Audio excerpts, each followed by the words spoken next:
પંચમહાલ હાલોલ તાલુકાના શિવરાજપુર ગામે આવેલ સસ્તા અનાજની દુકાન ખાતે જિલ્લા પુરવઠા અધિકારી એચ.ટી. મકાણા દ્વારા આકસ્મિક તપાસણી કરવામાં આવી હતી.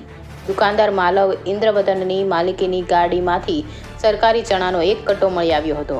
પુરવઠા અધિકારીના જણાવ્યા અનુસાર સસ્તા અનાજના દુકાનદાર દ્વારા પોતાની કારમાં અનઅધિકૃત રીતે ચણાનો કટ્ટો લઈ જતા કાર્યવાહી હાથ ધરીને સ્વિફ્ટ કાર રૂપિયા અંદાજિત 7 લાખની જપ્ત કરીને તપાસના ચક્રો ગતિમાન કર્યા હતા. જો કે રેશન કાર્ડ ધારકોને સસ્તા અનાજના દુકાનદાર મળવાપાત્ર જથ્થો આપે છે કે નહીં એની પણ તપાસ હાથ ધરવામાં આવવા સાથે કાયદેસરની કાર્યવાહી હાથ ધરવામાં આવી હતી.